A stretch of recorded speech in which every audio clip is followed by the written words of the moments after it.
57। भाई page number निकालें 372, टाइमो टाइम आ जाया करें ना। पेज निकालें 372।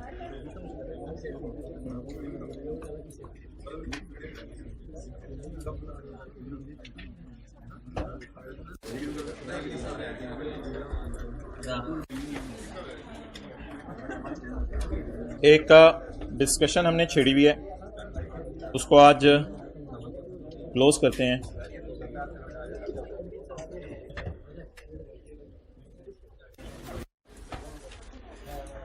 पेज 372। भाई ये टाइम पे आया करो कि ननकाना वाले ननकाना से आए हैं। फिर अगर तो आप ननकाना से आओ तो फिर तो समझ आए कि आप लेट आओ, लेकिन अगर आप दादकों से आओ तो फिर तो जल्दी आना चाहिए। टेस्ट का सॉल्यूशन अपलोड नहीं हुआ, मुझे याद करा दिया करें। और दूसरा, इसकी डिस्कशन भी इंशाल्लाह आज अपलोड हो जाएगी, हम शेयर नहीं करेंगे इसको, आप फिर देख लीजिएगा। अच्छा, ज़रा मुतवज्जे हो जाएं और आज फाइनली आ जाएं। बस वो कितनी लेट आ, फाइनली इन चीज़ों को क्लोज कर दें फॉर एवर। ये मैंने आपके सामने एक सोल्यूशन खोला है पेज नंबर 372 पर। तो सारी सवारियां बैठ गई। अच्छा इधर देखें, एक मिनट ना भाई, बातें नहीं करनी। मुझे नहीं पता ये सवाल क्या है, लेकिन मैं आपको इसमें करंट टैक्स की वर्किंग, डेफर्ड टैक्स का टी अकाउंट, P&L और सारी चीज़ें इसमें क्लोज करा रहा हूँ हमेशा के लिए। पेपर में एज अ फर्स्ट स्टेप आप हजरात को मैंने कहा था यहाँ से यहाँ तक वर्किंग पूरी कर लिया करें। इसके बाद पेज नंबर 372, इसके बाद आपने एक काम करना है, सिर्फ किस कॉलम को तोड़ना है? सरप्लस। जरा उधर होंठ हिलाएं हाइब्रिड वाले, सिर्फ किस कॉलम को तोड़ना है? ये काम करने के बाद सरप्लस के कॉलम को तोड़ के दो हिस्से कर देने हैं, ये हमारे सामने आ जाएगा। स्टेप 2 ये हो गया। फिर क्या करना है आप लोगों ने? फिर इसको आपने क्या कर देना है? गायब कर देना है। गायब करने के बाद अब हमें नहीं पता ये कौन सा सवाल है, लेकिन बस ठीक है, ये डेप्रिसिएशंस आ गई। और भाई साथ भाई इधर देख लें, आए हुए हैं तो बरकत के लिए देख लें या अपने फ्यूचर के लिए देख लें, जैसे अपना बरकत के लिए देख लें या अपने फ्यूचर के लिए देख लें। अच्छा, ये स्काई ब्लू पट्टी आ गई, ग्रीन, ये साउथ नाम है इसका। ग्रीन पट्टी में जहां आपको लॉस पॉजिटिव साइन के साथ रिवर्स होता हुआ नजर आ रहा है P&L के कॉलम में, उसको क्रॉस कर दे। ग्रीन पट्टी में ढूंढना शुरू करें P&L के कॉलम में, 10 को क्या कर दें? क्रॉस कर दें। ग्रीन पट्टी में P&L के कॉलम में जहां आपको नेगेटिव साइन रिवर्स होता हुआ नजर आ रहा है, उसे क्रॉस कर दें। दूसरा काम, DTL के टी अकाउंट में सारी ग्रीन पट्टी गायब कर दें। DTL के टी अकाउंट में सारी ग्रीन पट्टी गायब कर दें। इसकी एंट्री शायद होती है DTL डेबिट, DTE क्रेडिट, लेकिन छोड़ें। यहां तक सारे एक पेज पे हैं, यहां तक बातें क्लियर हैं। तो सिर्फ कटिंग कहां करनी है? ग्रीन पट्टी में, स्काई ब्लू पट्टी में? ग्रीन पट्टी में। P&L के कॉलम में जो नेगेटिव पॉजिटिव के साथ रिवर्स हो रहा हो, और DTL के कॉलम में जितने ग्रीन है सब खत्म कर दिया। ये कर लेने के बाद अब मैं आपसे पहला सवाल पूछने लगा हूं। 2013 के साल की, जिसे मैंने ब्रैकेट में लिया हुआ है, इसकी आपने मुझे जर्नल एंट्रीज बतानी है। ये एसेट का कॉलम है, ये P&L का है, ये DTL का है, ये नेट सरप्लस का कॉलम है, ये नेट सरप्लस का कॉलम है। मुझे एंट्रीज बता दें। 40 रुपए की entry, depreciation debit, accumulated depreciation credit. Sky blue entry नहीं करनी, पहले वार्म अप करना है। Accumulated depreciation debit, asset credit 40 से, जो उसमें डिस्टेंस पड़ी हुई है। एसेट डेबिट 280, एक minute, P&L credit 70, DTL credit 63, surplus in OCI credit 147। ये सारा डाटा जनरल एंट्रीज हो गई।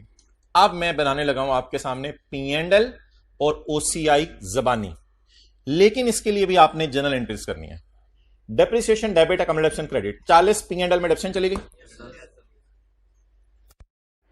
प्लांट या बिल्डिंग या एसेट डेबिट 280, P&L में 70 का रिवैल्यूएशन गेन चला गया, और P&L में अब कुछ भी नहीं जाएगा। भाई क्लोज करें क्या क्या? अब हमने बना लिया P&L में दो चीजें चलेंगी, deps and expense for the year and revaluation gain. अब आप मुझे बता दें OCI में क्या जाएगा? Asset debit P&L credit, DTL credit, surplus in OCI credit. अब फॉर द ईयर OCI के अंदर आप ले जाएंगे 147। ये P&L बन गया और OCI भी बन गया, यानी SOCI बन गया। अब दो चीजें, करंट टैक्स की वर्किंग और डेफर्ड टैक्स का टी अकाउंट। पहले करंट टैक्स की वर्किंग, ताजा ताजा P&L बनाया हुआ है, इसलिए ज्यादा सोचने की जरूरत नहीं। अकाउंटिंग डेप्रिसिएशन 40 की ऐड कर दें और गेन लेस कर दें, जो P&L में लेके गए वही उल्टा दें। ये दो बातें होंगी। अब पीछे रह गया DTL का टी अकाउंट। तो DTL के टी अकाउंट देख लेते हैं। 40 रुपए की entry, depreciation debit, accommodation credit DTL के टी अकाउंट में नहीं जाएगी। Asset debit, P&L credit, DTL के टी अकाउंट में क्रेडिट साइड पे क्या ले जाएं? 63। बाकी आपकी किस्मत है, वो एसेट अकाउंट हो या लायबिलिटी अकाउंट हो, वो आपने अकाउंट जब खोला होगा तो उसकी क्रेडिट साइड पे ही आपने 63 लिखना है। और क्या रह गया पीछे? सब खत्म हो गया। करंट टैक्स की वर्किंग भी होगी।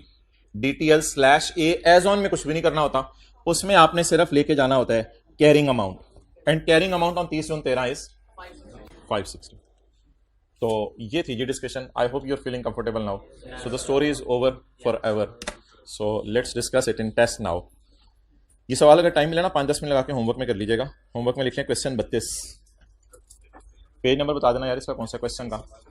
AC 26 पे करवा दे, 16 पे करवा दें भाई जान। AC को आके -10 कर दें, 10। ये लेट आने वालों को 2 मिनट खड़ा रखा करें, फिर आइंदा टाइम पे आएंगे।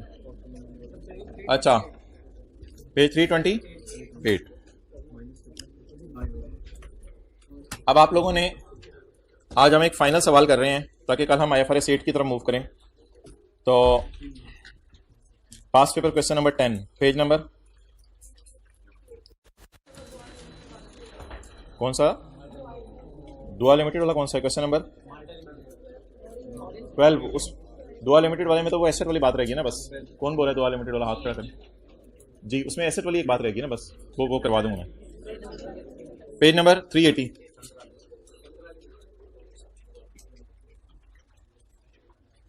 ओके,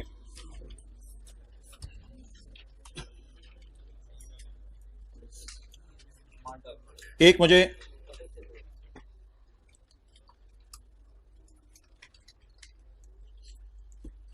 सवाल का जवाब दीजिएगा, इसमें छोटा सा कहीं टी अकाउंट बना लें। होंडा एटलस कार वालों ने जनरल टायर से टायर खरीदे हैं, उनको 100 रुपए साल के शुरू में देने हैं। होंडा वालों ने 90 रुपीज देके कहा बस यार full and final, full and final, बस यार ना यार ज्यादा ना करो यार, नहीं यार पैसे नहीं है आज हमारे पास आजकल यार, फुल एंड फाइनल 90 समझो, बस खत्म यार, इतने तुम्हारे से पुराने अरसे के ग्राहक हैं, बस मैं 100 रुपए में से 90 दे सकता हूं। आप बताएं 10 रुपए कैरी डाउन में जाएगा या 10 रुपए का क्या करें? आपका उधार पेएबल था कितना? 100। पेएबल को पे किया कितना? कितना बकाया? लेकिन कैश देते हुए आपने एक फिक्रा बोला, चल जा मेरी जान छोड़, बस ये फुल एंड फाइनल है। अगला भी मान गया, तभी होगा ऑब्वियसली, अगला भी मान गया। अब मैं क्या अपनी किताबों में शो करूं कि 10 अभी भी पेएबल है? क्या करूं? Discount received income. बहरहाल अब अकाउंटिंग थोड़ी बदल चुकी हुई है, इसको हम परचेजेस से नेट करते हैं, परचेजेस से नेट करते हैं, लेकिन वो भी थोड़ी PRC की बातें, उसको छोड़ें। फिलहाल मुझे बताएं, हमने एक स्टैंडर्ड में रेवेन्यूज का उसमें करेंगे। मुझे बताएं आपको खुशी कितने की हुई? क्या आप इसको एज अ खुशी रिकॉर्ड करेंगे, वो परचेज कम करके खुशी रिकॉर्ड कर, या इनकम बुक करके खुशी? मुझे उससे फर्क नहीं पड़ा। फिलहाल आपने खुशी रिकॉर्ड करनी है या गम रिकॉर्ड करना है? बताएं, क्रेडिटर को अगर कम पैसे देके जान छूट जाए तो इज इट अ खुशी और इज इट अ गम? खुशी। एसेट डेप्रिशिएट हो जाए या बैड डेट हो जाए, debt is a gum. Liability कम पे करनी पड़े, डेट इज अ, क्या बंद होगी? LCD बंद होगी। इसलिए रेडियो चल रहा है अभी, मैं तमानी बातें कर रहा हूं। अगर डेटर कम पैसे दे जाए इट इज अ गम, एसेट चोरी हो जाए इट इज अ गम, कैश चोरी हो जाए इट इज अ गम, क्रेडिटर को कम पैसे दें इट इज अ खुशी। ये खुशी के तौर पे बुक होता है जी। स्क्रीन चल पड़ी है भाई? स्क्रीन नहीं चली तो दोनों हाथ खड़े कर दें। चल पड़ी है तो एक हाथ खड़ा कर दें। शुक्रिया। दोनों हाथ भी खड़े किए, एक भी खड़ा किया, ये तो समझ ना आवे, हम तो जा रहे हैं। अच्छा, Orient Limited is in the process of finalizing its CA for is in the process of finalizing its financial statements for year ended 30/2018. The following information has been gathered for preparing the disclosures related to taxation.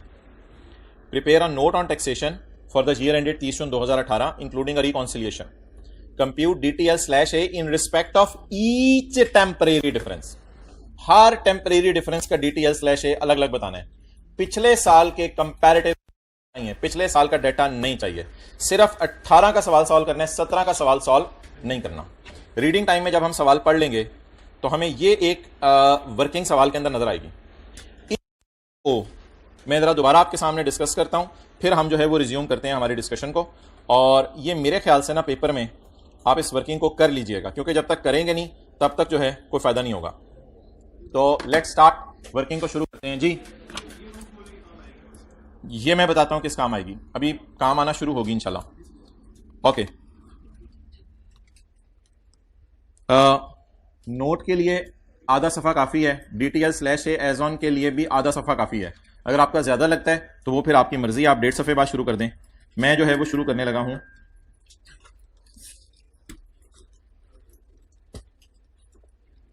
As on पिछला साल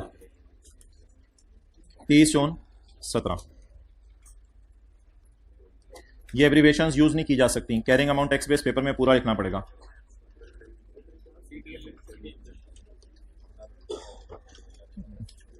लिख दो। Deferred tax liability as on 1/17 arose on account of following. Deferred tax liability arose on account of following. What and what? PP, आगे बोले। Trademark, provision for warranty. अच्छा जी, इसका breakup.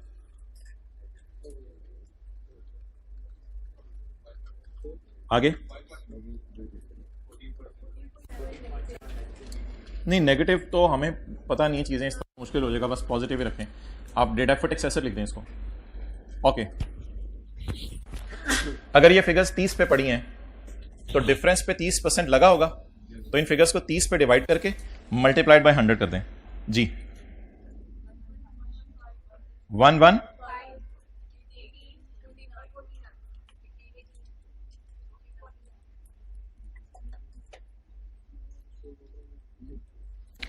ये हमें इसलिए नहीं सोचना पड़ा क्योंकि बेटे का नाम हमें पता है, तो फिर बाप का नाम हमें पता चल गया। बेटा शेख तो बाप शेख, बेटा पराचा तो बाप पराचा। अच्छा, नेक्स्ट।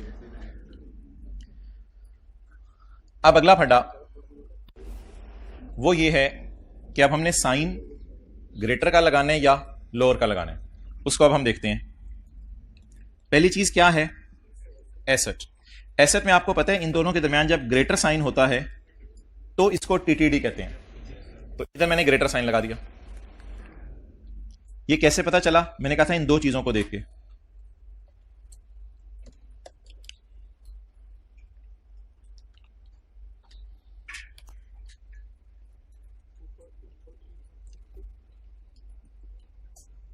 बड़ा ये खुलने का इंतजार क्या कर रहे हो? नोट करो ना, खुद पता चल रहा था क्या हो रहा है।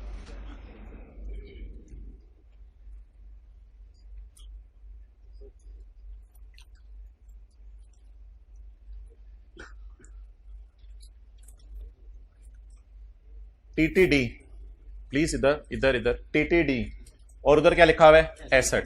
रूल ढूंढे, TTD और एसेट। रूल 1, इसका मतलब है ग्रेटर का साइन दोनों में लगाऊं, तो it is how we will do reverse working. अच्छा जी, TTD और एसेट ढूंढे। TTD और एसेट, कौन सा साइन? ग्रेटर। DTD और लाइबिलिटी, प्रोविजन फॉर वारंटी लिखें।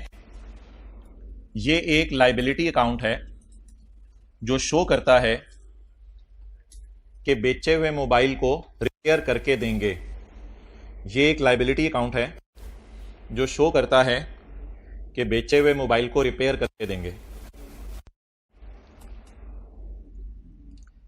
अभी मैं इसका आसान नाम लिख रहा हूं, लाइबिलिटी फॉर वारंटी। आप भी लिख लें कि बेचे हुए मोबाइल को सही करके देंगे।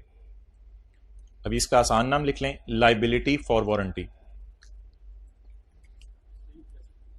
जी क्या कह रहे हो? लाइबिलिटी से तो मुझे इल्हाम नहीं होगा, मैं डेफर्ड टैक्स एसेट कैसे लिखूंगा? कौन सा पेज है सवाल का? 380।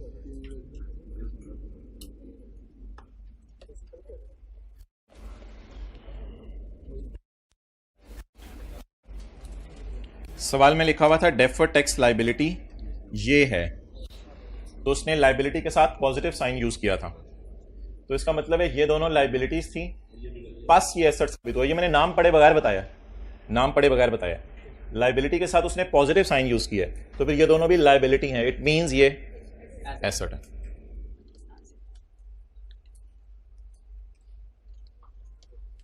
ओके, अगला सवाल, लाइबिलिटी के लिए रूल ढूंढें कब डीटीडी बनता है। लाइबिलिटी के लिए रूल ढूंढें कब डीटीडी बनता है। डिडक्टेबल जब ग्रेटर साइन हो या लोअर साइन हो, इसका मतलब है इट इज ग्रेटर। ओके, यहां पर खड़े होकर एज्यूमिंग के मैंने सवाल की बाकी एडजस्टमेंट्स नहीं पढ़ी, मुझे यह बताएं कि कौन सी कैरिंग अमाउंट और टैक्स बेस मैं कैलकुलेट कर सकता हूं। भाईजान एसेट वालों की कोई ना कोई बीवी होगी, ऐसा नहीं हो सकता कि इनकी कैरिंग अमाउंट ना हो, और एसेट पीपीई की कोई ना कोई टैक्स बेस भी होगी, तो इसलिए इसको मैं भी छोड़ रहा हूं जगह को खाली। इनटेंजिबल की एडजस्टमेंट मैं इंशाल्लाह पढ़ूंगा, जब कभी पढ़ूंगा तो इंशाल्लाह यहां कैरिंग अमाउंट और टैक्स बेस भी आपको लिखवा दूंगा। Provision for warranty is like provision for gratuity. Tax वाले अंदाजों को नहीं मानते। Provision for doubtful debt, provision for warranty, provision for gratuity. अच्छा, स्क्रीन ऑफ हुई है, कोई नहीं, रेडियो जरा सुन लें। प्रोविजन, शुक्रिया लेट आने का। Provision for warranty, provision for gratuity और प्रोविजन फॉर डाउटफुल डेट लिख लें। Will have a tax base of 0 always. पता है वैसे आपको, provision for warranty, provision for gratuity and provision for doubtful debt will always have a tax. Tax वाले अंदाजों को, इसका मतलब है टैक्स बेस क्या होगी, तो फिर क्या 49 और 0 का डिफरेंस लिया होगा? ओके, ये एक फिगर हमने खींच तान के नहीं, अकल लगा के निकाल ली। बाकी मैं ये नहीं कह सकता कि पीपीई टैक्स वालों की नजर में होगा ही नहीं और ट्रेडमार्क टैक्स वालों की नजर में होगा ही नहीं, इसलिए मैं इस जगह को खाली छोड़ा हूं। ये इंफॉर्मेशन सामने रखकर मैंने ब्रॉड डाउन को तहस नहस कर दिया, बल्कि समेट लिया अच्छी इंफॉर्मेशन के फॉर्म में।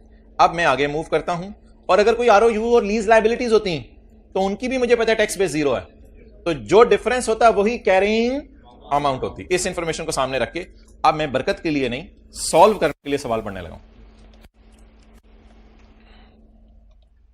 पेज नंबर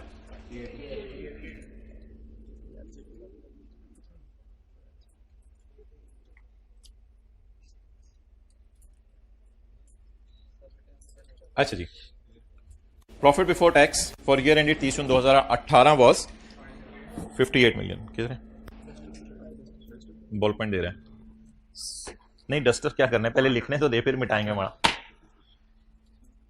भाई मार कर ले आए।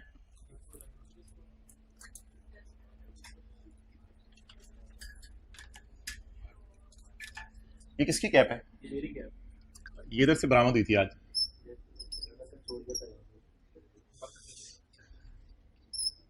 अपने सामान की हिफाजत रखा करें भाई।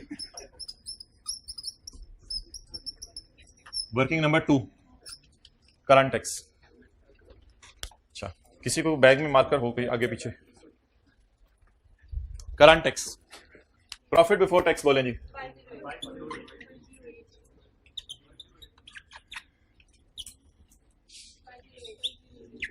अच्छा, मैं साथ ही कैरिंग अमाउंट और टैक्स बेस की वर्किंग भी खोल रहा हूं आज। इसके लिए आप 16-17 लाइनें छोड़ दीजिएगा, 16-17 लाइनें करंट टैक्स के लिए ले आए। ये मेरे ख्याल से रिक्वायरमेंट है। अब रिक्वायरमेंट है तो आप कहां खोलेंगे? पहले सफे पे नोट बनाने के लिए आपको आधा सफा चाहिए होगा, आधा सफा छोड़ के आखिरी वाले पहले सफे आधे सफे के ऊपर इसको नोट कर लें। रिक्वायरमेंट नंबर कौन सी है? बी। लेकिन पेपर में पूरा लिखेंगे, deferred tax liability slash asset as on 30/9/2018। अच्छा भाई, आप एक आदत डालें, आजकल जो सवाल आ रहे हैं ना उसमें रेट का कॉलम भी डालना पड़ा है, क्योंकि कुछ लोगों कुछ एडजस्टमेंट्स ऐसी होती हैं जिसमें रेट डिफरेंट होता है। हाँ जी, हाँ ये भी पहले सफे पे, पहले आधे सफे पे, आधे के नीचे से। चलें, अकाउंटिंग वालों की depreciation for the year exceed tax वालों की depreciation by 45।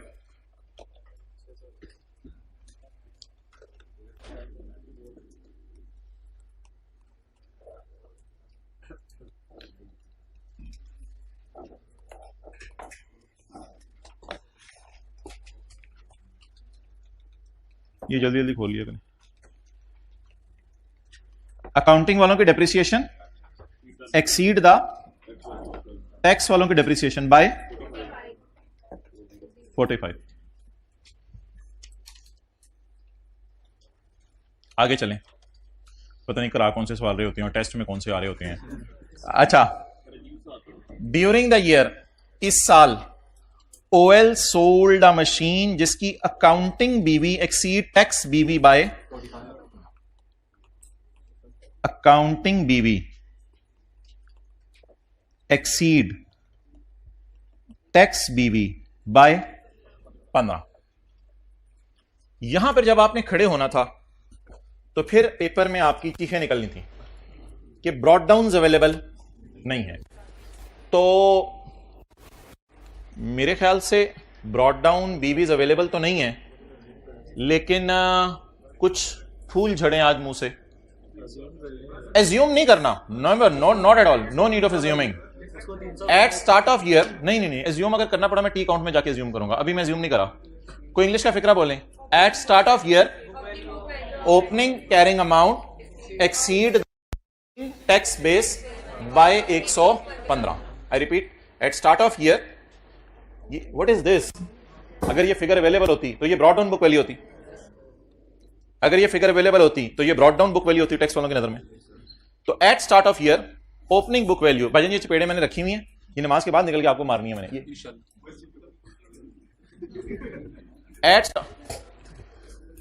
Eight start of year opening book value exceed the opening tax base by 115। Brought down 100। अल्लाह करे कैरी डाउन बीवीज पॉजिटिव आ जाएं तो मुझे कुछ एज्यूम नहीं करना पड़ेगा, और अगर खुदा ना खास्ता कैरी डाउन बीवीज पॉजिटिव ना आई तो फिर मैं सवाल में मजबूरन कोई एजम्पशन ले लूंगा। जरा 2-3 बंदे हिम्मत करके बताएं, कैरी डाउन बीवीज पॉजिटिव आ रही हैं? अगर कैरी डाउन बीवीज पॉजिटिव आ रही हैं तो अब ऐसी सूरत के अंदर आपको कोई एजम्पशन लेने की जरूरत नहीं है। अच्छा, इसका मतलब ये नहीं है कि टैक्स वालों ने डेप्रिशिएट नहीं किया होगा, बट हमें नहीं दे रहा तो मैं क्या करूं? हमें नहीं दे रहा तो मैं क्या करूं? डिफरेंस दे रहा है निकाल के। बिला वजह एज्यूम नहीं करना चीजों को। हमारा काम अल्लाह का शुक्र अभी तक चल रहा है, बिला वजह एज्यूम नहीं करना चीजों को।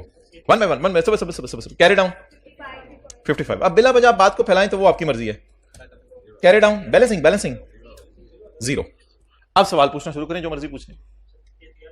क्या एहतियातन एज्यूम नहीं कर लेना चाहिए? मैं बताता हूं कब एज्यूम करते। ये चेहरा शरीफ इधर रखना है आपने, चेहरा शरीफ। अगर ये फिगर 55 होती, मिसाल दे रहा हूं, अगर ये फिगर 55 होती, अभी तो क्या थी 115, अगर ये 55 होती तो इन दोनों में से मैं माइनस करता तो फिर नेगेटिव बीवी आ जाती। आपको पता है अल्हम्दुलिल्लाह दुनिया में नेगेटिव बीवी एग्जिस्ट नहीं करती। क्लियर? अच्छा, अब सवाल ये है, फिर मैं आप 55 में 100 रुपए उधर डाल दें, 100 रुपए उधर डाल दें, 100 रुपया नहीं डालना, 20-20 रुपए डाल दें, बस इतना डाल दें कि बीवी अल्हम्दुलिल्लाह पॉजिटिव हो जाए, बस ये करना। लेकिन हमें क्या एज्यूम करने की जरूरत है? तू इधर उधर की ना बात कर, तू बता बीवी तेरी पॉजिटिव, जी, बस खत्म। आखिरी वार्निंग दे दूं, कैरी डाउन 0। चलें, अभी भी सवाल पूछने कोई है जहन में तो एक काम करवा दें साथ। पेपर में अगर तुझे पूरा टी काउंट ना काटें आप इस फिगर को इस तरह काट के पूरा लिख दें, यानी ये 225 है, इस तरह कर दें, पूरा टी काउंट काटने की जरूरत नहीं, लेकिन इसको इस तरह 225 नहीं बनाना, या कुछ इस तरह भी करते हैं 225 5 लबो। ओके, मुस्कुरा दिया करें हाइब्रिड वाले भी, साथ वाले को देख के मुस्कुरा दें। अच्छा एक मिनट, नहीं मैंने assumption नहीं ली, the opening carrying amount exceed the opening tax base by 115। मैंने दोनों फिगर्स लिखी, opening carrying amount exceed the opening tax base by 115। फिर तो आप कहोगे मैंने डेप्रिसिएशन भी 0 अज्यूम किया। नहीं, मैंने 0 तो अज्यूम नहीं की चीजें, मैंने तो दोनों का जो डिफरेंस है वो देखा, किधर भारी है उधर वजन डाल दिया। तो आप तो फिर ये कहोगे ये भी 0 अज्यूम किया। क्या चीज?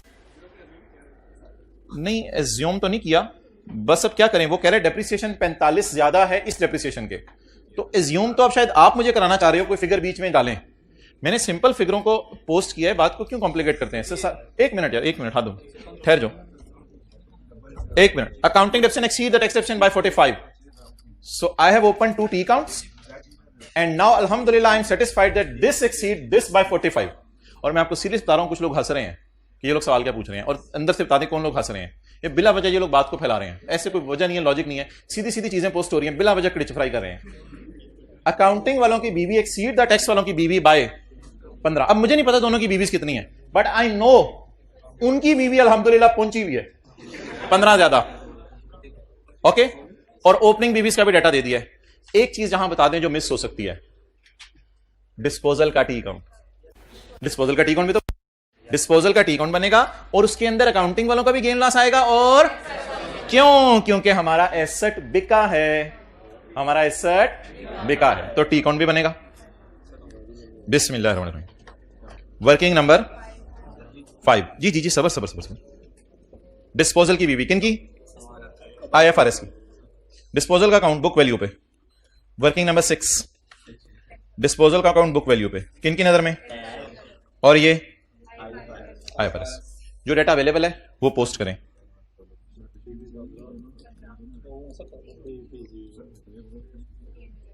ये मैंने डबल एंट्री पोस्ट की है, ये वाला 15 इधर लिख दिए और ये वाला 0 इधर लिख दिया।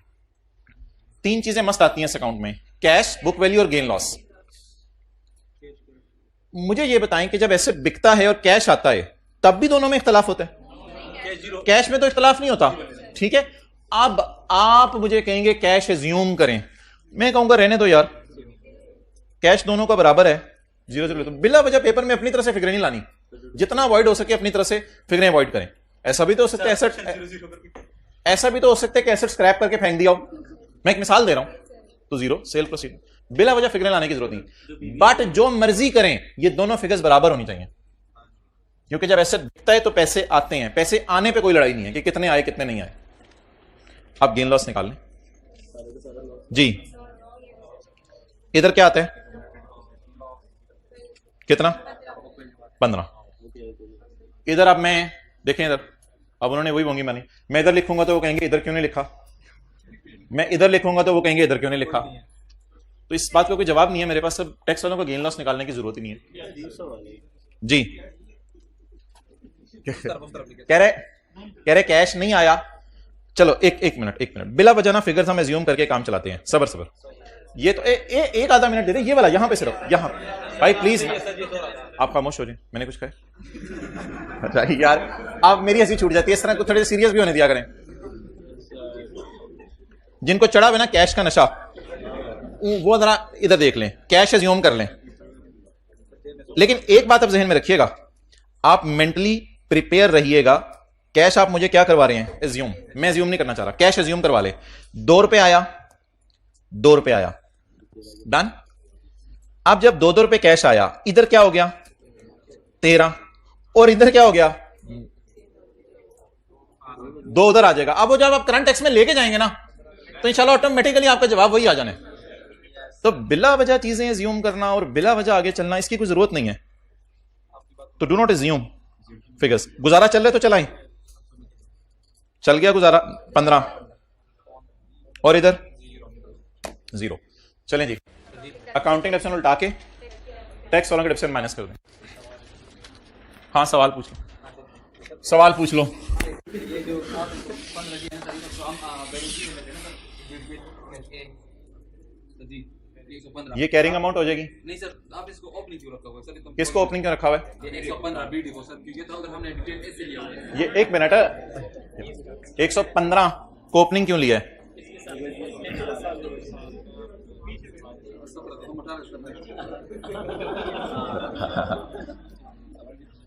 ओके, ले लो तस्वीर मेरे साये के बगैर। मेरा साया वैसे भी पड़ गया, इसका कुछ नहीं रहना। अच्छा, आप बताएं जी, अकाउंटिंग डेप्रिसिएशन उल्टा दें,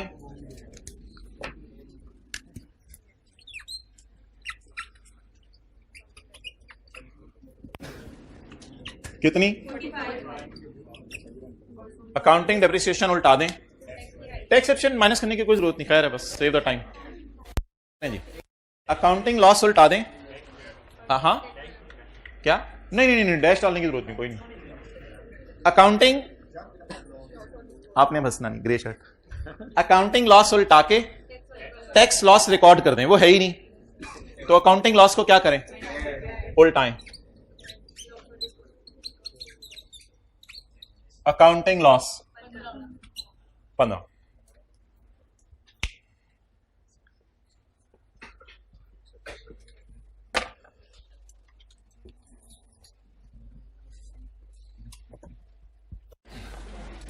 क्या? हाँ जी, मैं उसकी तरफ आ रहा हूं। अच्छा जी, ये ना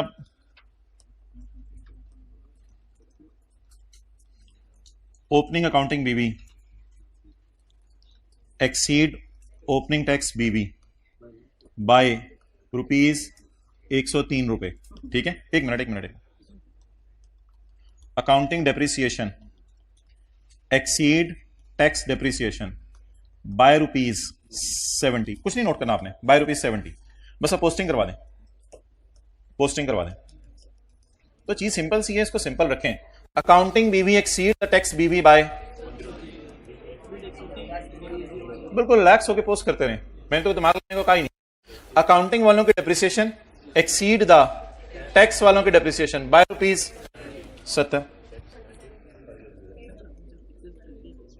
अल्लाह का शुक्र है बीवी पॉजिटिव आ रही हैं, बड़े नसीब वालों की बात है, बीवी पॉजिटिव आ रही हैं, तो कुछ असम्पशन लेने की जरूरत नहीं है। इधर भी कैरी डाउन आ जाएगा, इधर भी कैरी डाउन आ जाएगा। तो सेंटेंस को सिंपली पढ़ें और सिंपली पोस्ट कर दें। ये ना कहें कि आप इधर 0 लिख रहे हैं, उधर वो लिख रहे हैं। सवाल कह रहे हैं, ये जो लट है ये भी टोपी के अंदर करो, ये लट बाहर आई है जो माथे पे पड़ी हुई है। चलो,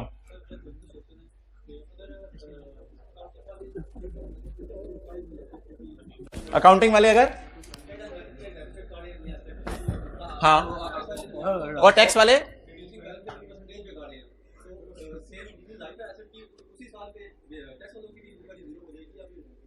नहीं, किसी अलग टाइम पे होगी, जरूरी नहीं एक टाइम पे मैच करे। किसी की बीवी पहले चली जाएगी और किसी की बीवी बाद में जाएगी, और असूल आमतौर पे स्ट्रेट लाइन वालों की बीवी जल्दी चली जाती है और WDV वालों की लेट जाती है। ओके, चले जी।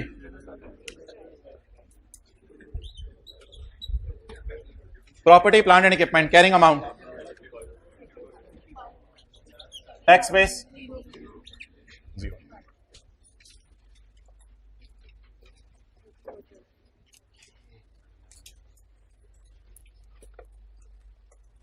वेरी रिलैक्स टुडे, आज सारी चीजें रिवाइज हो रही हैं। अच्छा जी, हमारा ईयर एंड बताएं। 30/18। पिछला ईयर एंड 23/17। हमारे पास एक ट्रेडमार्क है जो 90 मिलियन का हमने खरीदा था, having indefinite life, which was acquired on 1 जुलाई 2015। अब कुछ बच्चे पूछते हैं इसकी बुक वैल्यू है या ये कॉस्ट है? सर हमें पता नहीं चल रहा। मोहतरम, जब उसकी इनडेफिनेट लाइफ है तो अमोर्टाइज ही नहीं हुआ, तो फिर कैरिड किताबों में कॉस्ट पे है। अच्छा जी, ये हमने खरीदा कब था? 1 जुलाई 15। मुझे आप ये बताएं कि 30 जून 16 को भी इसकी कैरिंग अमाउंट 90, 30 जून 17 को भी इसकी कैरिंग अमाउंट 30 जून 18 को भी इसकी carrying amount 90, because they are not amortizing 90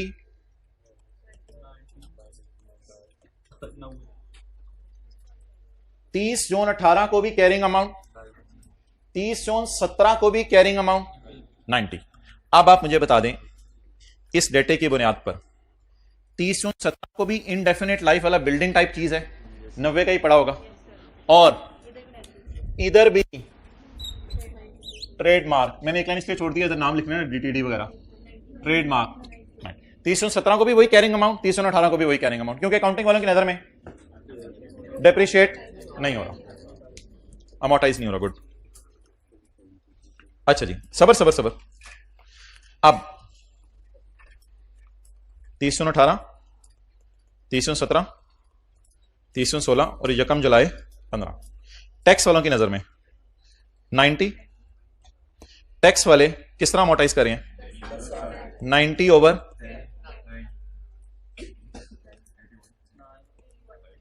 straight line पे WDP पे नहीं, 60। ये मैंने आपको 3 साल का टी काउंट बना के दे दिया है। ये अकाउंटिंग वालों का 3 साल, हाय अल्लाह क्यों बोल रहे हो, ये अकाउंटिंग वालों का 3 साल का टी काउंट है, ये टैक्स वालों का 3 साल का टी काउंट है। ठीक है, इतने ऐसे अपनी किताब पे बनाने तो बना ले, वरना फिगर्स और वर्किंग्स बड़ी आसान थी। तो ये अकाउंटिंग वालों का टी काउंट हो गया और टैक्स वालों का टी काउंट हो गया। अब मुझे बताएं ओपनिंग बीबी 72, क्लोजिंग बीबी 63।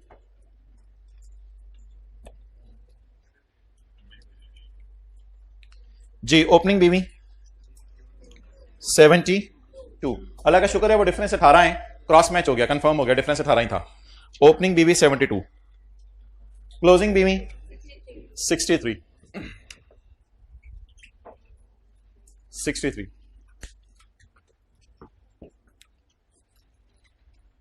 यहां कैमरा रखो, पहले ये नोट कर लें,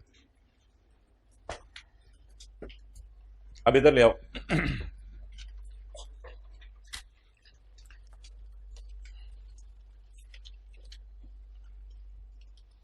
इस वर्किंग में जाके 72 नोट कर लें, 30 जून 17।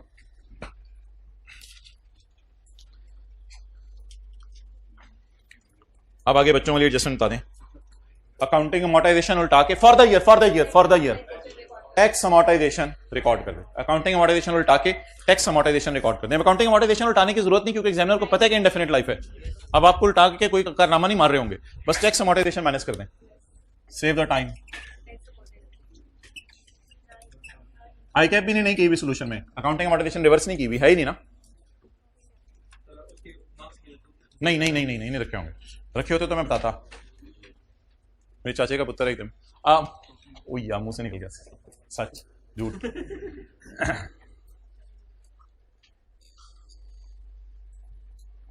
अकाउंटिंग अमोर्टाइजेशन उल्टा के टैक्स अमोर्टाइजेशन माइनस कर दी। करंट टैक्स में जाती हैं for the year figures, current tax में जाती हैं closing book value, closing book value, opening book value, opening book value.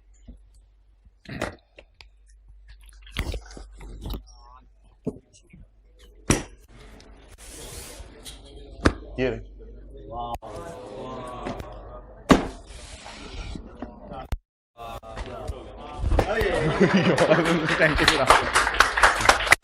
मैं इनका ध्यान रखूंगा। तो ये आईएफआरएस की नजर में था और ये टैक्स वालों की नजर में था।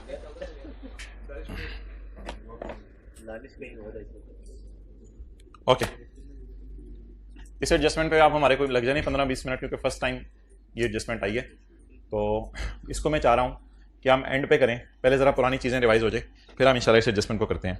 Point number 6, during the year. अच्छा, हाउ टू टैकल वाले जो सिनेरियो था ना, वो सिर्फ आपने कब करना है? जब सवाल में रिसीवेबल या अनअर्न्ड का लफ्ज आ रहा हो और खर्चों के लिए प्रीपेड या पेएबल का लफ्ज आ रहा हो। अगर ये 4 लफ्ज नहीं आ रहे, अगर ये 4 लफ्ज नहीं आ रहे, तो हाउ टू टैकल वाला सिनेरियो नहीं है। पहली बात मेरी साइड पे होगी। दूसरी बात, रिसीवेबल, अनअर्न्ड, प्रीपेड, पेएबल, अगर ये 4 लफ्ज आ रहे हैं तो फिर आप लोगों ने टी काउंट बना के आगे सारी डिस्कशन है हमारी। इधर आए, इस साल यानी 318, इस साल 318 में हमने एक चीज खर्चों में डाल दी है 17.5 मिलियन। इसका मतलब है प्रॉफिट तक पहुंचते हुए 17.5। खर्चे की नेचर आगे हमें नहीं पता रिस्ट्रक्चरिंग क्या होती है, क्योंकि हमने IAS 37 अभी नहीं पढ़ा। इस साल हमने 17.5 को खर्चे में डाल दिए, relating to restructuring of one of its business segment. Business segment की शिफ्टिंग की, ये की, वो की, उस चक्कर में को खर्चा आया, इसको हमने खर्चे में डाल दिया। आगे ना बढ़े, इतनी सी लाइन पढ़ के मुझे बता दें, अकाउंटिंग वालों ने प्रॉफिट तक पहुंचते हुए कितना माइनस कर दिया है? 17.5। अच्छा, और इसके बाद अकाउंटिंग वालों की बैलेंस शीट में खर्चा नहीं जा सकता अनलेस के साथ पेएबल या प्रीपेड का लस लिखा हो। पेएबल प्रीपेड का लस नहीं है, हाउ टू टैकल वाला सिनेरियो नहीं है, टी अकाउंट बनाने की जरूरत नहीं है। बस अकाउंटिंग वालों ने खर्चा बुक किया, कितना खर्चा बुक किया है? तो खर्चा बताएं, मैं एक मिसाल दे रहा हूं, सैलरी है, सैलरी P&L में गई होगी या बैलेंस शीट में गई होगी? अनलेस के सवाल कहते पेएबल है, तो सिंपल लिखा हो सैलरी खर्चा, तो P&L में गई होगी और कैरिंग अमाउंट इसकी 0 होगी, क्योंकि खर्चों की कैरिंग अमाउंट नहीं होती। तो अकाउंटिंग वालों की नजर में ये खर्चे की कैरिंग अमाउंट 0 है, और अकाउंटिंग वालों की नजर में प्रॉफिट तक पहुंचते हुए ये खर्चा माइनस हो गया।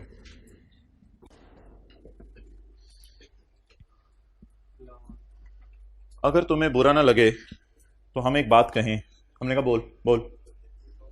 एज पर मी, मुझे ये लग रहा है, एज पर मी दीज खर्चे आर अलाउड। हाँ, अल्हम्दुलिल्लाह अल्हम्दुलिल्लाह, दीज खर्चे आर अलाउड।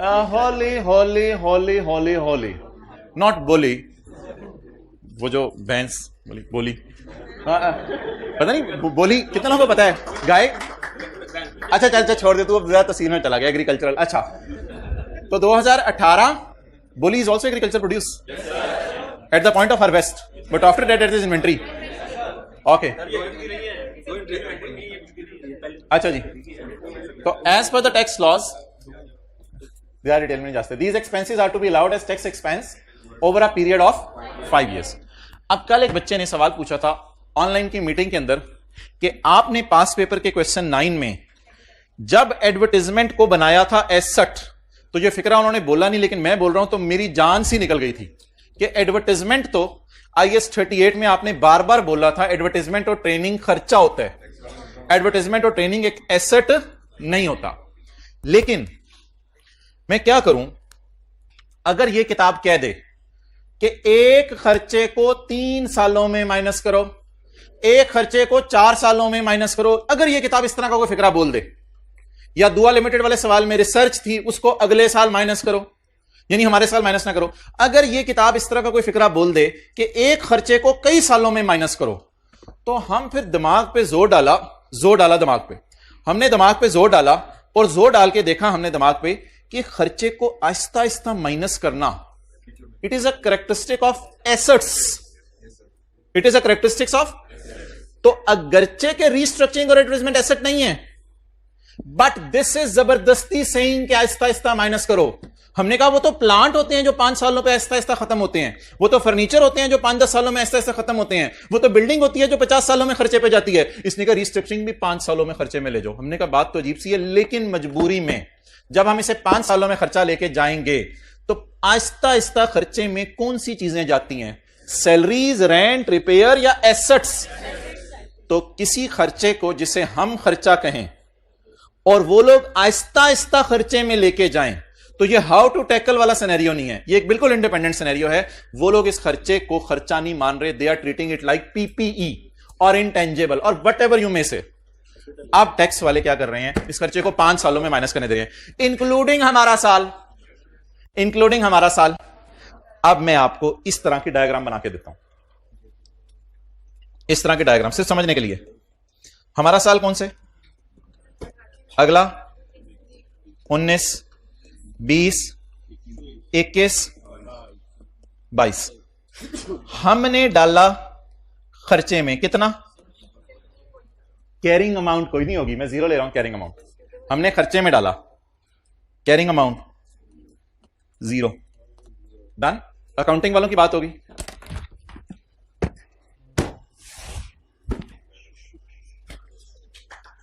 अब टैक्स वालों ने क्या कहा? It is to be deducted over, it means you are treating it like an. अब इसको 5 सालों पे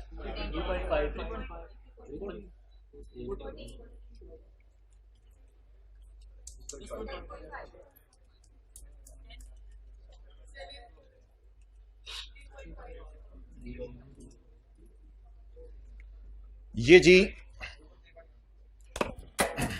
जी अकाउंटिंग वालों की और टैक्स वालों की वर्किंग आपको शो हो गई सारे सालों की।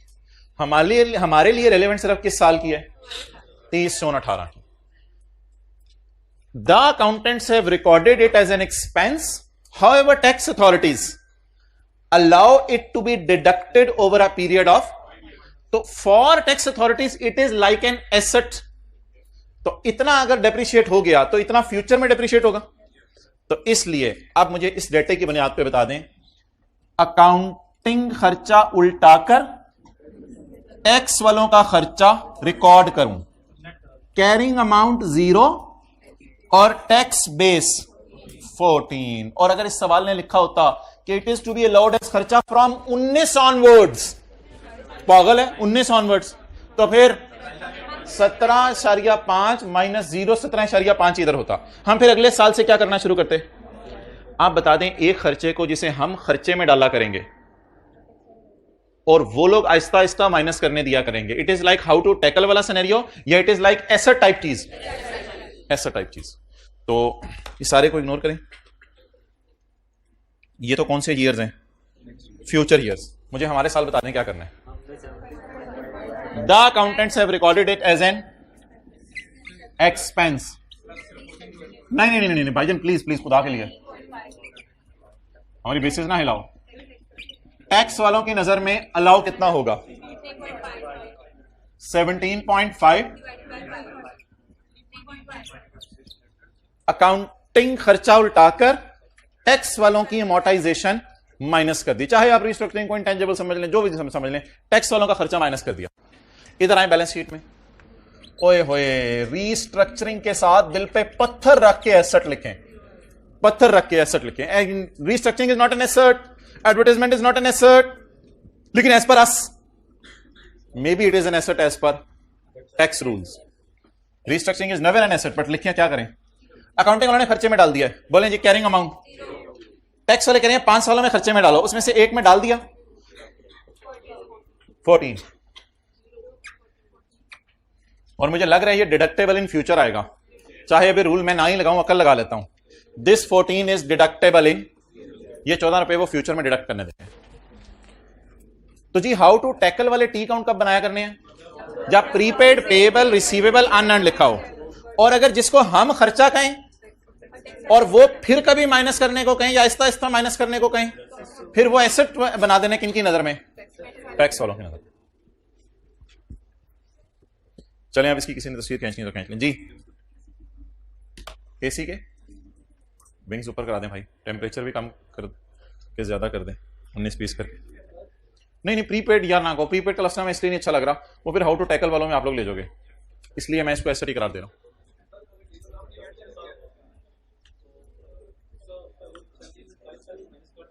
रिवर्स कर चुके होते हैं, हाँ खाली 3.5 आना था। 14 की वर्किंग शो करेंगे पेपर में ऐसे, 17 माइनस 14 की वर्किंग शो करेंगे, इस तरह पेपर में शो करेंगे वर्किंग। Well done. चलें जी आगे।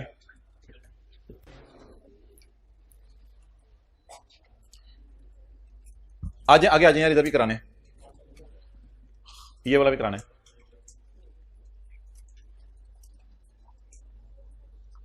कुछ लोग टाइम निकाल के हाइब्रिड में मोबाइल इस्तेमाल कर रहे हैं, कुछ सोच रहे हैं चलो अगली एडजस्टमेंट पढ़ लेते हैं। सुभान अल्लाह, इन्ना लिल्लाह। अच्छा जी, expenses include payable, expenses include payable कितना? 26। How to tackle? Prepare T count. Working number 7। पता नहीं खर्चे की नेचर नहीं बताई उसने। क्लोजिंग पेएबल कितना? पेएबल अगले साल क्या होगा? एक्सेलेंट, पे होगा, और इस साल P&L में जाएगा। पेएबल अगले साल क्या होगा? और इस साल खर्चे में जाएगा। वैसे भी आपको पता है balancing figure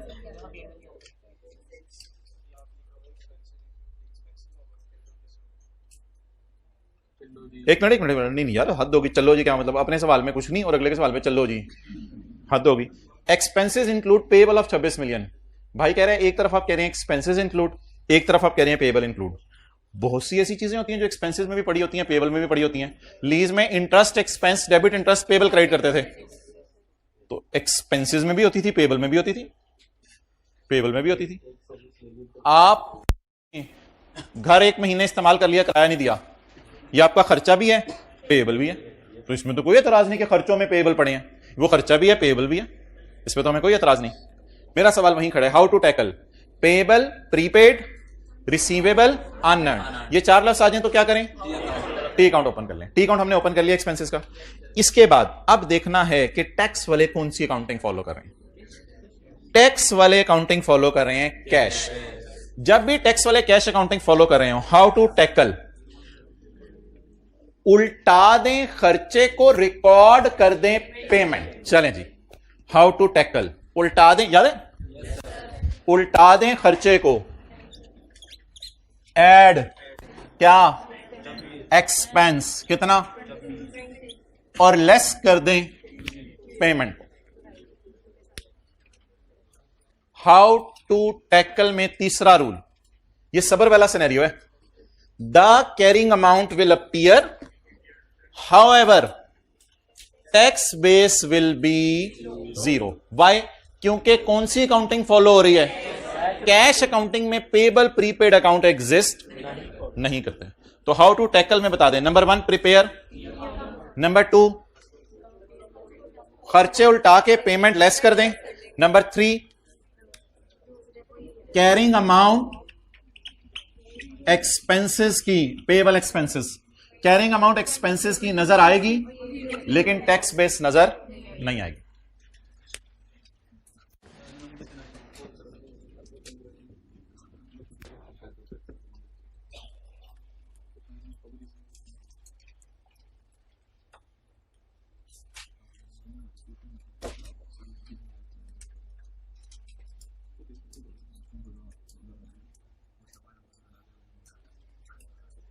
okay, expenses include donation, there is no need of payable account now. Payable नहीं लिखा हुआ, खर्चों में डोनेशन पड़ी हुई है, जैसे खर्चों में फाइन पड़ा होता था, खर्चों में डोनेशन पड़ी हुई है 5 मिलियन की, टैक्स वाले कहते हैं माइनस नहीं करनी, बट ठीक है, ये तो परमानेंट डिफरेंस है, इसको उल्टा दें, ऐड डोनेशन, इसके साथ में रेड मार्कर से एक साइन लगा देता हूं ताकि परमानेंट डिफरेंस में इसको मैं याद रखूं। ये मैं साइन लगा देता हूं इसके साथ, डोनेशन उल्टाएं जी। इसका मैं टी अकाउंट कब बनाता? जब डोनेशन के साथ लिखा होता पेएबल, और शायद मुझे याद है अगर टी अकाउंट बनता तो कैरिंग अमाउंट टैक्स बेस को बराबर लेना था क्योंकि परमानेंट डिफरेंस है। लेकिन टी अकाउंट बनाने की जरूरत नहीं। टी अकाउंट कब बनाएंगे? Receivable, prepaid, payable, unearned. Next, अल्हम्दुलिल्लाह 2 टी अकाउंट बनेंगे। Income include receivable, income include receivable. अब आप ये ना कहिएगा इनकम भी रिसीवेबल भी, भाईजान डेटर डेबिट सेल क्रेडिट क्या है? इनकम भी रिसीवेबल भी। ओ ये ना कहिएगा ये सर जी थोड़ी मेहरबानी, या इनकम होगी या रिसीवेबल होगी या चपेड़ होगी। भाई इनकम रिसीवेबल भी होती है। अच्छा जी, income include commission receivable of 12, income include dividend receivable of 35 और 12, गरारी वहीं फंसी हुई है। How to tackle, prepare,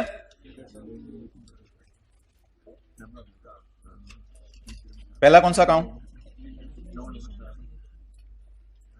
commission income, दूसरा dividend income.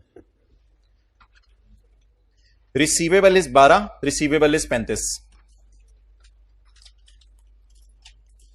Receivable is 12, receivable is 35।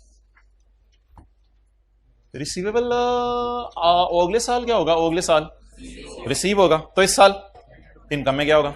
और वैसे आपको पता है इस अकाउंट में बैलेंसिंग फिगर इधर आती भी इनकम है, तो रिसीवेबल का लफ्ज आगे इसलिए मैं टी अकाउंट बना रहा हूं। 12, 35,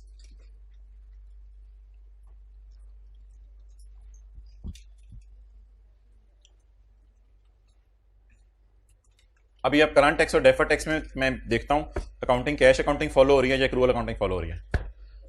अगर कैश अकाउंटिंग फॉलो हो रही हुई ना तो हम इनकम को उल्टाकर कैश रिसीव्ड को ऐड करेंगे और इनकम को उल्टाकर कैश रिसीव्ड को ऐड करेंगे, कैरिंग अमाउंट्स ले जाएंगे और टैक्स बेस जीरो होगी अगर कैश अकाउंटिंग फॉलो हो रही हुई। और अगर कोई इनकम एग्जेम्प्ट हुई तो फिर एक और फटा होगा, वो डिस्कस करते हैं। तो 3 ऑप्शंस हैं सवाल में, आप मेंटली प्रिपेयर हो जाएं। या टैक्स वाले कैश अकाउंटिंग फॉलो कर रहे होंगे, या टैक्स वाले एक्रूअल अकाउंटिंग फॉलो कर रहे होंगे, या टैक्स वाले इन इनकम्स को माफ कर रहे होंगे। 2 ऑप्शंस नहीं होती, 3 ऑप्शंस होती हैं। या टैक्स वाले कैश अकाउंटिंग, या एक्रूअल अकाउंटिंग, या इनकम को क्या कर रहे होंगे, माफ। अगर कैश अकाउंटिंग फॉलो कर रहे होंगे तो कैरिंग अमाउंट आएगी टैक्स बेस जीरो। अगर एक्रूअल अकाउंटिंग फॉलो कर रहे होंगे तो फिर तो दोनों भाई भाई चुप मुझे बताने दो, कैरिंग अमाउंट भी आएगी टैक्स बेस भी आएगी।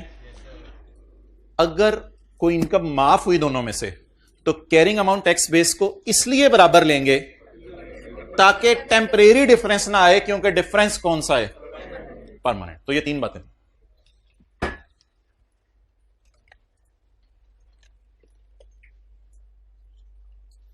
Both incomes are taxable on receipt base, both incomes are taxable on.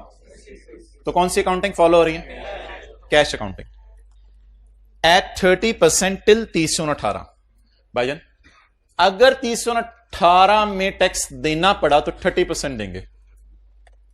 30/18 में तो रिसीव ही नहीं हुई, टैक्सेबल ऑन रिसीट बेस ना, तो 30/18 में तो रिसीव ही नहीं हुई। तो अब मुझे बता दें, अगर मैं आपसे पूछूं कि it is taxable on received, तो how much is received, there is nothing received, receive तो हुई नहीं, बल्कि रिसीवे। मुझे बता दें, आपको फील हो रहा है कि टैक्स अब हम अगले साल ही देंगे। अगले साल क्यों देंगे, ये क्या बनेगा, ओपनिंग रिसीवेबल, और इसके अगेंस्ट क्या आएगा, कैश। तो टैक्स अब इस पे अगले साल देना है या इस साल देना है। अगर अगले साल का रेट हमारे साल पता चल जाए तो बहुत अच्छी बात है, फिर वही रेट लगाएंगे। ये भी एक कॉन्सेप्ट पड़ा हुआ है। इसलिए 30% में रेट जरूर लगाता। आज आपसे एक बात करने लगा हूं, 30% में रेट जरूर लगाता अगर इसमें से कोई 1-2 रुपए मिले होते। कल आपको इसका भी सवाल कराऊंगा, तो 30% में रेट जरूर लगाता अगर इस साल कोई मिले होते। मिलने पे टैक्स लगना है, मिले तो है ही नहीं। आगे चलें, विद इफेक्ट फ्रॉम अगला साल कमीशन इनकम इज एग्जैम्प्ट। अगले साल से कमीशन इनकम माफ हो रही है, जब हमें मिलेगी तो फिर माफ होगी ना, मिलने पे टैक्स लगना है। अगले साल से कमीशन इनकम माफ हो रही है, और डिविडेंड अगले साल से टैक्स लगेगा जब मिलेगा कितने परसेंट पे, 10% पे। पहले मुझे सारी बातें छोड़कर यह बता दें कि कौन सी अकाउंटिंग फॉलो हो रही है, टैक्स वाले कैश अकाउंटिंग फॉलो कर रहे हैं। अब 1 मिनट, अब सवाल यह कह रहा है कि अगले साल से कमीशन के ऊपर जो रेट है वो माफ हो रहा है, और अगले साल से डिविडेंड के ऊपर क्या रेट है, 10%। अब मुझे बता दें, अगर मैं कैश अकाउंटिंग फॉलो करूं, तो how to tackle in current tax, जल्दी बताएं, how to tackle in current tax. Income को उल्टाकर कैश को, मुझे थोड़ी देर के लिए कैश अकाउंटिंग चलाने दें, प्योरली कैश अकाउंटिंग। इनकम को उल्टा दें, कौन कौन सी, सरकार भाईजान, इनकम को उल्टा दें, कमीशन इनकम, डिविडेंड इनकम, इन दोनों को उल्टा दें। How to tackle in cash accounting, जल्दी बताएं, reverse income and record, if there is any cash then record. How to tackle carrying amount will appear and tax base will be, अभी मुझे लिखने दे, खुदा के लिए रोकिएगा ना, tax base will be 0, क्योंकि जब हम रिसीट पढ़ा तो पेपर में हम यही करेंगे। चलें जी, how to tackle in cash accounting, income को उल्टाएं और जितना कैश आया उस पर टैक्स दे दें, कैश तो आया कोई नहीं। How to tackle in cash accounting, carrying amounts exist as per accounting rules, but as per tax rules there is no concept of tax base, क्योंकि वो कौन सी अकाउंटिंग फॉलो करें? Cash accounting. अकाउंट का नाम कमीशन, अकाउंट का नाम dividend receivable. अब एक कॉन्सेप्ट छोटा सा है कि ये रिसीवेबल दोनों रिसीव कब होने हैं? अगले साल। अगले साल का रेट इसका क्या है? 0%, इसलिए ये एग्जेम्प्ट हो गई। अगले साल इसका रेट क्या है, इसलिए ये क्या हो गई? एग्जेम्प्ट में एक काम मैंने करना था, जबरदस्ती इसको 12 लिख दें। और अगले साल डिविडेंड पे क्या रेट है? तो ये जो 35 मुझे रिसीवेबल जब रिसीव होगा तो मैं 35 पे 10% लगा के इंशाल्लाह डेफर करके 3.5 टैक्स दूंगा ना, तो उसकी लायबिलिटी बुक कर ले। यहां तक हमने कौन सा वाला सिनेरियो लगाया? सबर वाला। इनकम उल्टा के रिसीट को क्या कर दें? रिकॉर्ड। ये खवात खत्म होगी। How to tackle and defer tax. If tax authorities are doing cash accounting, तो carrying amount will appear, tax base will be 0। लेकिन एक फटा हो रहा है। अब अगर मैं ये कह दूं आपको कि 12 is taxable in future and 35 is taxable in future, आप कहेंगे sir 12 is taxable in future कैसे? हल हुकूमत कह रही है अगले साल से कमीशन माफ है, तो क्या मैं कह सकता हूं 12 is taxable in future and 35 is taxable in future? अच्छा, ये कह सकता हूं 12 is exempt in future and 35 is taxable in future at the rate of. तो प्लीज शो दीज थिंग्स। ये अब सिनेरियो कैश अकाउंटिंग वाला नहीं बना। कैश अकाउंटिंग वाला पहले मैंने बनाया आपके समझने के लिए, लेकिन क्योंकि लफ्ज क्या आ गया, इस वजह से आप कैरिंग अमाउंट और टैक्स बेस क्या ले लें, ताकि डिफरेंस आए ही ना। डिफरेंस कितना आ गया? खतरे का निशान बना दें, गुड, 0 आ गया। अब इन दोनों का डिफरेंस इस 35 पर, इधर तो 0% रेट है अगले साल, इस 35 पर अगले साल 10% रेट लग जाएगा। नोट कर लो जी। हाँ जी, अभी डेफर करके कर लेते, अगले साल फिर वो यहां ऐड होगा। बिल्कुल सही है, बना दें पार्ट 2।